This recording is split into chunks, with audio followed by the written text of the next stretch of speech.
नवरात्रि में GST rates cut के चलते इंडिया के कार और बाइक शोरूम्स कस्टमर्स से भरे हुए हैं। मारुति हो, hyundai हो, टाटा हो, सब बम्पर सेल्स कर रहे हैं। लेकिन अगर आप इन्वेस्टर हैं तो it is important to see beyond what is apparent. Hi everyone, मैं हूं गौरी और आज की पहली स्टोरी में हम शाइनी कार्स बनाने के पीछे रहे एक ऐसे सेक्टर की बात करेंगे जो क्वाइटली मार्केट को आउट परफॉर्म कर रहा है, and that is auto component sector. दूसरी स्टोरी में इंडिया के ऑयल रिफाइनर्स अपने गैसोलीन और डीजल एक्सपोर्ट्स को मल्टी ईयर हाइस तक पुश कर रहे हैं, और ये सिर्फ एक ट्रेड स्टोरी नहीं है, ये एनर्जी, फॉरेन पॉलिसी और इन्वेस्टमेंट का एक बड़ा प्ले है। तीसरी स्टोरी में एचएसबीसी जैसे global brokerage Indian stock market को लेकर काफी बुलिश है। अपनी रीसेंट रिपोर्ट में उन्होंने 2025 के लिए सेंसेक्स पे उनका 85,130 का टारगेट रखा और 2026 तक 94K का लेवल। What is the math behind this? Let's see each of these stories one by one.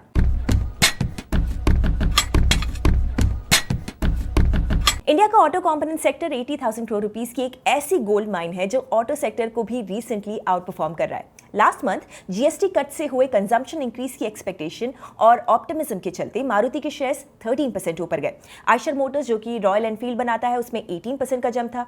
Sound solid, right? But बैंको प्रोडक्ट्स 42% ऊपर था, जेटीईकेटी इंडिया 33% ऊपर था, और नेम्स लाइक संवर्धना मदरसन, मिंडा कॉर्पोरेशन, टैलब्रॉस, ये सब स्टॉक्स अच्छा परफॉर्म कर रहे हैं। जब कार मेकर्स की सेल्स सिंगल डिजिट में जंप कर रही हैं, तो ऑटो एंसिलरीज की सेल्स डबल डिजिट स्प्रिंट कर रही हैं। दिस इज बिकॉज यहां पर ग्रोथ का फॉर्मूला अलग है। इंडस्ट्री में एक टर्म है कंटेंट पर व्हीकल, मतलब हर गाड़ी के अंदर जो कंपोनेंट्स जाते हैं उनका वैल्यू।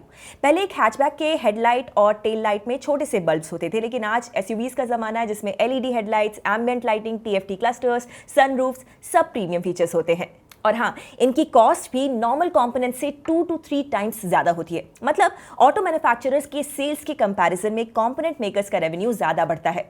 और ट्रेंड को देखें तो इंडिया में एसयूवीज का शेयर पिछले 5 सालों में 25% से जंप करके ओवर 50% हो गया है।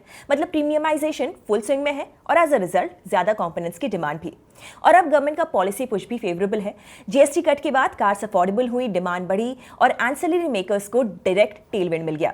दूसरी तरफ ईवी बैटरीज और कंपोनेंट्स के लिए गवर्नमेंट ने production linked incentive schemes announce की हैं, और रिसेंटली गवर्नमेंट ने इलेक्ट्रिक व्हीकल्स के सब सिस्टम्स के आर&डी के लिए 18 प्रपोजल्स शॉर्टलिस्ट किए हैं, जो एकेडेमिया, इंडस्ट्री और गवर्नमेंट की पार्टनरशिप से एग्जीक्यूट होंगे। इनका मेन पर्पस इंपोर्ट्स पे डिपेंडेंस को रिड्यूस करना है। तो जो कंपनीज ईवी कंपोनेंट्स बनाती हैं उनके लिए एक बिल्कुल नया रेवेन्यू स्ट्रीम ओपन हो गया है।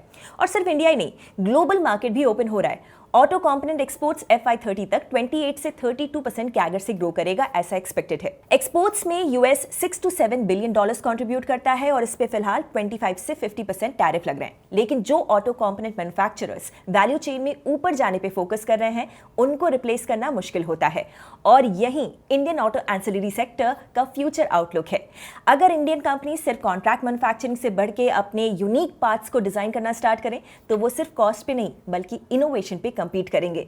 सेकेंड स्टोरी, इंडिया एक ऑयल इंपोर्ट हैवी नेशन रहा है। हम अपने कंजम्पशन का 85% से ज्यादा क्रूड बाहर से खरीदते हैं, लेकिन इंटरेस्टिंगली इसी इंपोर्टेड क्रूड को प्रोसेस करके अब इंडियन रिफाइनरीज दुनिया भर में अपनी प्रेजेंस को सॉलिड बना रही हैं।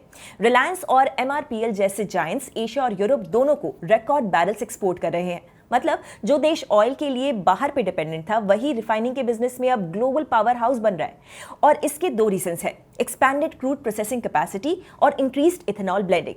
2025 में इंडिया का crude processing capacity 55 lakh barrels per day तक पहुंचने वाला है, और इसमें से gasoline exports 4 lakh barrels per day के रिकॉर्ड पे है। डीजल एक्सपोर्ट्स भी 4 ईयर हाई पे है। दूसरी तरफ ओवर द इयर्स इंडिया में फ्यूल में इथेनॉल ब्लेंडिंग भी इंक्रीज हुई है। 2014 में पेट्रोल में 2% से भी कम इथेनॉल होता था, जो ओवर टाइम 10% हो गया, और अब E20 पॉलिसी में 20% तक ब्लेंडिंग हो गई है। इस ब्लेंडिंग से हमारी डोमेस्टिक रिक्वायरमेंट कम हो गई है और 6 million ton crude oil substitute हो रहा है। इससे रिफाइनर्स के पास एक्सपोर्टेबल सरप्लस फ्यूल आ गया है, and this is only going to grow. Ethanol blending का अब नेक्स्ट टारगेट 27% है, और फिर 2030 तक इसको 30% करना है, और इसका पूरा फायदा इंडिया के ऑयल रिफाइनर्स उठा रहे हैं। 2025 में स्टार्ट ऑफ द ईयर से अभी तक एशियन गैसोलीन मार्जिन्स 51% ऊपर है। मतलब रिलायंस, एमआरपीएल जैसे लिस्टेड रिफाइनर्स के लिए शॉर्ट टर्म प्रॉफिट स्ट्रांग है। इस साल इंडिया के एक्सपोर्ट्स 4 ईयर हाई टच करने हैं, ऐसा एक्सपेक्टेशन है, mostly due to winter heating demand from Europe. That is because by the end of 2025 global supply tight होगी due to refinery maintenance in Europe and Middle East, और India step in करके ये gap fill कर सकता है। But in record exports को एक risk भी है। इंडियन रिफाइनर्स अपने इंपोर्ट्स का अराउंड 1/3 क्रूड रशिया से करते हैं और इस क्रूड से प्रोसेस करके रिफाइंड प्रोडक्ट्स एक्सपोर्ट किए जाते हैं। लेकिन यूरोपियन यूनियन के जुलाई में आए सैंक्शंस के अकॉर्डिंग वो 6 मंथ के ट्रांजिशनल पीरियड के बाद रशियन क्रूड से बने पेट्रोलियम प्रोडक्ट्स इंपोर्ट नहीं करने वाले हैं। In fact Russia linked Nayara energy का ऑलरेडी सैंक्शंस के चलते फ्यूल सेल करने का काफी चैलेंज आ रहा है, जिससे उन्हें अपने 4 लाख बैरल पर डे वाली रिफाइनरी में क्रूड रन्स को रिड्यूस करना पड़ा है और अब वो डोमेस्टिकली सेल करने का प्लान कर रहे हैं। तो अब एक चीज क्लियर है, यूरोप की डिपेंडेंस और एशिया की डिमांड के बीच इंडियन रिफाइनर्स के लिए ग्लोबल अपॉर्चुनिटी बड़ी हो गई है। लोकल एथेनॉल पॉलिसी भी रिफाइनर्स को ग्लोबल एक्सपोर्ट बढ़ाने का स्कोप दे रही है, बट कैविएट यहां पर यह है कि इस ग्रोथ को जियोपॉलिटिकली भी बैलेंस करना होगा। थर्ड स्टोरी में दलाल स्ट्रीट को ऑप्टिमिज्म का एक नया डोज मिला है। HSBC अपनी लेटेस्ट रिपोर्ट में कह रहा है कि सेंसेक्स 2026 तक 94,000 पॉइंट्स टच कर सकता है, मतलब आज से लगभग 50% जंप एक साल में। लेकिन सवाल यह है कि ये सिर्फ एक बोल्ड प्रोजेक्शन है या फिर इसके पीछे स्ट्रॉन्ग लॉजिक भी है। एंड सबसे इंपॉर्टेंट बात यह है कि इसका मतलब इन्वेस्टर्स के लिए क्या है। कल पिछले एक साल में इंडिया का इक्विटी मार्केट दूसरे इमर्जिंग मार्केट्स के कंपैरिजन में अंडर परफॉर्मिंग रहा। This was mainly due to slowing domestic growth and heavy US tariffs. पर अब नैरेटिव चेंज हो रहा है और इसमें सबसे बड़ा रोल है इन्फ्लेशन का। अक्टूबर 2024 में इन्फ्लेशन 6% था, जो कि अब अप्रॉक्स 2% हो गया है, which is lowest in 8 years. मतलब आरबीआई के पास इंटरेस्ट रेट्स को कट करने का स्पेस है। ये मार्केट को कुशन देता है। दूसरा, गवर्नमेंट ने इनकम टैक्स कट्स और जीएसटी रिवैम्प जैसे फिस्कल स्टेप्स लिए हैं। ये हाउस होल्ड कंजम्पशन को रिवाइव कर सकता है, जो जीडीपी का सबसे बड़ा ड्राइवर है। यस, शॉर्ट टर्म में आउटलुक इतना एक्साइटिंग नहीं है, लेकिन HSBC का ऑप्टिमिज्म 2026 से जुड़ा हुआ है। 2026 में FTSE इंडेक्स में इंक्लूडेड इंडियन कंपनीज के एवरेज नेट इनकम 15% और एबिटा 14% ग्रो करने का एस्टिमेट है। ये इंडिया को एशिया के पेयर्स से आगे रखता है। So now coming to the often debated part, Indian markets की वैल्यूएशंस।